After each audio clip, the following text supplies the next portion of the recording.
Hi, welcome back to the channel. In this video we're going to show you how to transform a tired, old, boring, depressing, damaged staircase, a bit like this one, into something incredible and amazing that is going to wow everybody that comes to your house. So if you'd like to transform your staircase from something that looks a bit like this to something that looks like this, then this is the video for you, and please keep watching. So the materials that we're going to use are a standard plank system. So this is just a standard board, but the magic comes from a pre-made nosing. You can buy these in any timber merchants. They're really easy to source. You can get them online, really easy to find. This is an oak bull nose. So the bull nose is the rounded part at the front. That's really hard to make, so it's better to buy it. And this is a standard tongue and groove fitting. So you can see the groove on that side. And then when you look at the plank, we've got the tongue which protrudes out, and they just clip together really nicely. It's just a push fit finish. Because these are the same thickness, the two pieces of wood, it will create a perfect smooth step. So that's how we're going to create the steps. We're going to use standard boarding and then just have this nosing that goes over the edge of the stair, and that will create a brand new nosed finish. So here's all of the nosings that we bought. So it's just a pack. You can buy these online. They are really inexpensive, but they do give you an amazing finish. Now these come in a standard length. The length is too long, but you can trim it back.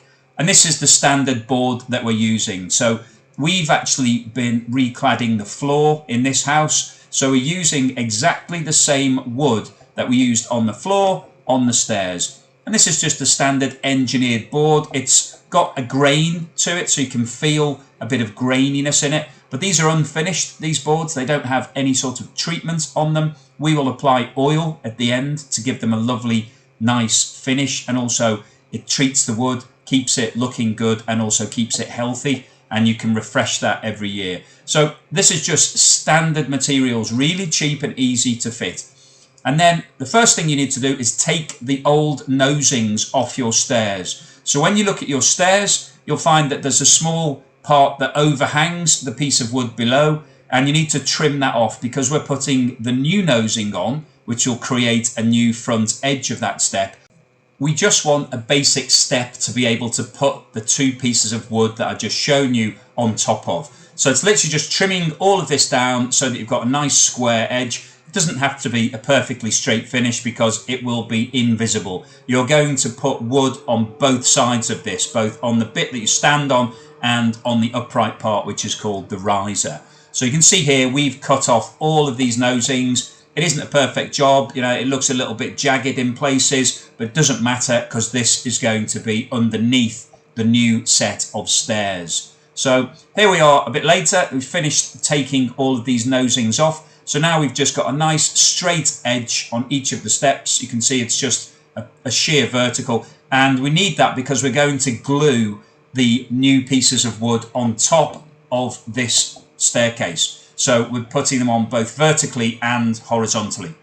So coming on a bit later, it's now time to start cutting the nosings. So we've got some winders here, which are these angled stairs that go round the corner. So we've got two flights of these type of steps. So you need to do a little bit of measuring and make sure that you cut everything correctly. And that's really one of the keys here, is to do your measure twice and cut once. So the age-old adage, don't cut before you're 100% sure about the size. And it can be a little bit tricky on some of these corner pieces because you're cutting angles into the wood, but it really isn't that difficult, and you just need to keep going back. And you can see here that we've cut a piece with an angle in it. So the small piece there is really a guide. It's like a template stencil, which allows us to know exactly what the angle is on the stair. And then that means when we're cutting the long piece for the front edge of the step, we've got the exact angle that will work for that winder that we just showed you. So we've set the saw to the correct angle, and then it's just a case of cutting that, and then we can take that back to the staircase and check it. So it's a trial and error, so you can bring it on, see how it looks, see how it fits. You can see here it's looking pretty good. So that's now giving us the new front edge of this step. So it really is an amazing transformation. These inexpensive bull-nosed nosings that you can buy really give you a first-class look. It is incredible. You will be amazed by using this, and it's really not difficult to do. You can see here all we're having to do is trim it down a little bit. You can do this with a handsaw if you don't have a jigsaw or a buzzsaw like this, but it's quicker if you do. You can hire these. They're not very expensive to buy. This is quite an industrial version, but you can actually get much lower cost versions, and you can just borrow one from a friend if somebody you know has got one. And it's literally a case of just, as you can see here, trimming that angle, just making sure it's going to fit and it's going to have a nice clean edge. And once we've fitted it, we will be putting some silicone around the edges anyway, but you can see here, once you've cut it down, it literally is sitting in place. We will glue it in place as well, but that's looking pretty solid. If you can get the size cut out, it will fit perfectly. So that's how to prepare the nosing. In terms of preparing the wood, obviously on the straight steps it's relatively straightforward. You just measure the width and cut.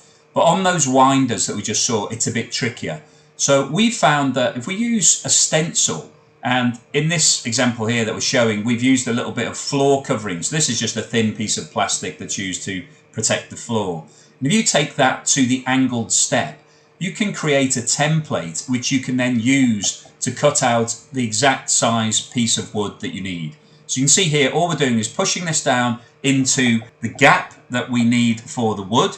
And this is giving us basically the exact measurements in a template form. We cut the trim off the edge so that we get the nice angle. So this is giving us the right angle for the cut and also the size that we need. So it's literally just pushing it in and making a copy of the piece of wood that we need to fit into that gap. And as you can see, we will need more than one piece of wood here because the depth of the step is bigger than the actual gauge of the wood that we've got. So there'll be a small triangular piece in the corner.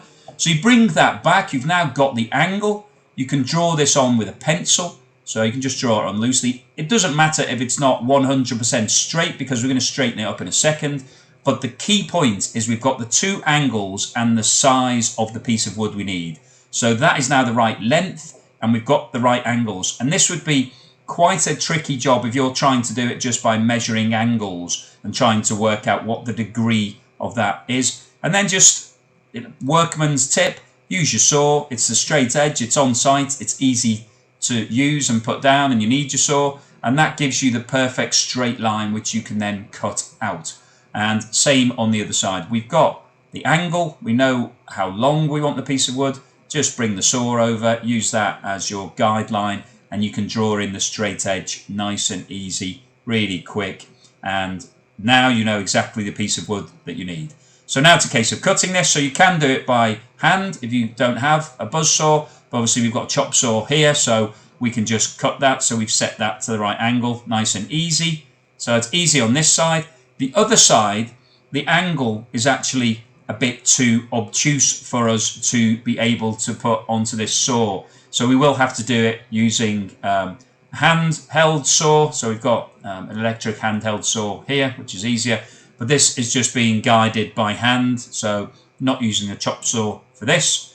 And you can see how quickly these steps start to take shape. And it's only really these corner angled steps that are really difficult to do. The straight steps, as I mentioned before, it's literally a case of just measure and cut and you're away. So here we are now. We've got the nosing that we showed you a minute ago, and we're just pushing those two together using the tongue and groove fitting. So they push together quite nicely. And we now present that to the step, and you can see that we've got a nice fitting. Now, it doesn't have to be 100% tight against the next step because we're going to drop a riser down on top of that. So you can see a little bit of a gap at the front edge, but actually that will disappear because we will drop down a piece of wood on top of it. So just doing the small piece in the corner using exactly the same technique. So just a piece of plastic, push it in place, cut alongside where you want everything to go, and then you've got the size and the angles perfectly cut out, and you know that's going to fit. So it's a really quick and easy way of working out the size of these pieces, because this is quite tricky. It looks difficult. You wonder how it can be done, but actually when you see this is pretty basic. This is the sort of thing that school kids do when they're cutting out and creating things when they're doing design and technology. So pretty straightforward, same system again. Get your saw out, use that as your nice straight edge to create a nice clean line to cut against. If you're worried about cutting it, obviously give yourself a little bit of leeway, so you can go a few millimeters over if you want to, just to make sure you're not going to cut it too short. But as I just said, you have got some leeway anyway, because we're putting the risers down on top of these treads, so it's going to cover the very back section of it anyway, so it doesn't have to be 100% accurate. It's the great thing about this system, is that everything sits on top of everything else. So with the bullnose at the front, which has already been made when you bought it, that's really the only edge that has to have the perfect finish. So it gives you a little bit of leeway to learn on the job and not to have to worry about making the odd error or a little bit of an uneven cut, because it's all going to disappear underneath the system anyway, so you don't have to worry about that. So here's the nice small piece, and go back again, tongue and groove, so we just push that in to create the full step. So you can now see the shape of this tread and push that into place, and that's now the finished step that we are looking for. So creating the steps is as easy as that. It's really simple, it's really quick, it's really effective, and it's already starting to look like an amazing new staircase, and we haven't even finished and done the oiling yet. So once you've created all of your steps, here's a key tip. You must number them. So you can see here that we've written a number on each one of these steps. So this one's number 14, and that's nosing number 14. And that corresponds to the staircase. So we've written a number on all of the stairs, and we've written which step this relates to. And that's really important, because these things look really similar, especially if you've got a lot of straight steps that maybe are the same size, but maybe are slightly different. You really don't want to get all of your pieces mixed up, because this will really speed up the installation. Once you've made the cuts and got everything ready, the installation is super quick, but only if you don't forget which step's which. So really important, write on the number of each of these. On the underside, it doesn't matter, it's getting glued into place, you'll never see it again.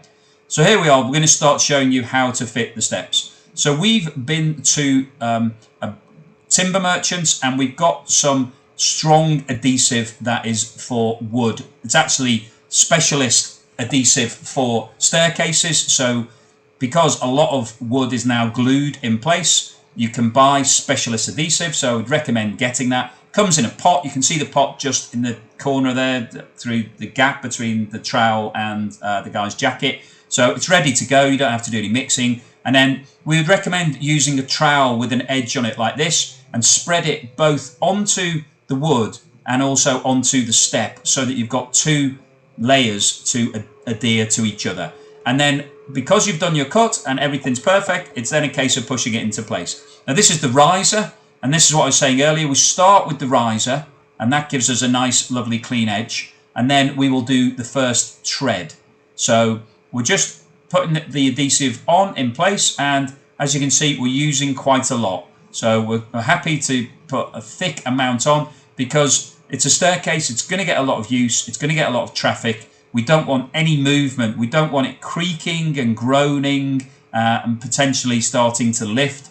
So you've really got to make sure that you put a lot of adhesive on, and that it's never ever going to go anywhere. And once it's in place, this will look like an actual oak staircase. It will look like it's made from oak by the manufacturer, as opposed to us applying an oak cladding on the top, which is essentially what we're doing. So put your adhesive in place. You can see we're just slapping it on here, so just putting it on. But then the key thing is to take the trowel, which has the grooves in the edge of it, so you can see the tram lines that are appearing here. And this is basic, it's similar to laying tiles. You need those tram lines because that creates gaps, and when you push the tread in place, those air gaps will then get squeezed out, and that will cause the glue to suck the tread down firmly into place. So you need those tram lines to be able to create that gap, and as you push down on the step, the air will then be pushed out and the adhesive will stick firmer. So it's really important to do that. Don't just spread it with the trowel as we saw earlier and then leave it just as a blob, because blobs firstly can squeeze out more, so you'll probably have more wastage, and what you don't want to do is get too much glue on the riser that we just fitted, because then you're going to have to spend time cleaning all of the oak to make sure that there's no adhesive stains on it, and that's just a pain and a job you don't need to do. So put the glue on, get it ready, and then bring the tread over that you've already got in place, and you can have the nosing and the board together and then push it down, and that's it. That is now fitted. That glue will do its job and that will be stuck there forever. So there's the second one. So you can see how quick this is. Once you get a system going, you get your adhesive ready, you do your tram lines on here and then just push it into place. You know it's going to fit because you've already cut it and you've got it numbered, so you know which one's which, and then push it in place, and that's it. Maybe a slight adjustment just to make sure it's firmly in place. And now you can see that this riser covers the back edge of the tread below, so you will never see that back edge of that tread. So that's why we were saying earlier, it doesn't matter if it's not 100% straight, the cut, because you never see the back edge of that tread. And that's basically how we're going to fit the staircase. So it's just as simple as that. Gluing, pushing into place, and then moving on to the next one. So it's super quick. Once you start, you'll be amazed. You can do a whole staircase in an hour or so once you've done all the cuts, got your adhesive ready, and you're good to go. And it's as quick as that. And we would recommend just giving a quick wipe to each step each time, because it just makes sure the adhesive hasn't squeezed out and gone onto the oak, because if it does and it soaks in, it's going to be more difficult to clean. You'll have to use something like white spirit or some sort of solvent, whereas if you wipe it now while it's still wet, it's really easy and quick. So do it as you go and save yourself some time and effort in the long term. So I'll show you the rest of them, but it's super quick, super easy. Literally, we're just gluing the finished steps that we made earlier into place. So here's the one we showed you earlier, the winder, one of the winders. So this is a 3-piece, so you can see we've got the nosing and then the full plank and then the triangular piece in the corner. Exactly the same, no stress. Make sure it's all pushed together and then just bring it to the step. You've got your adhesive all ready to go. So here we are with the finished staircase. So you can see the transformation, how amazing this looks. We have given this an oil now, so you can see that the wood looks a lot richer, a lot darker, a lot more oaky and golden, but it's just an amazing finish. You can see how great these bull-nosed edgings look. Just looks incredible. This looks a really, really expensive staircase. I mean, this looks like we've paid a lot of money to have this staircase made, when actually we've done it using cheap materials and a little bit of effort and a little bit of nous and a little bit of know-how to create this amazing finished look. This is the centerpiece of this house. It looks incredible. And people have asked us, where did you buy your staircase from? Well, we didn't buy it from anywhere, we made it. And we made it really quickly and easily. And you can do exactly the same as this. And you can use any wood, it doesn't have to be oak, any wood at all. But we just wanted to show you oak because it's a very expensive material, but we've done this really cheap and easily. So thank you for watching. Hopefully it's given you inspiration for your staircase. Please give us a thumbs up and subscribe if you haven't done that already. And keep watching for more exciting videos coming soon. Thanks very much.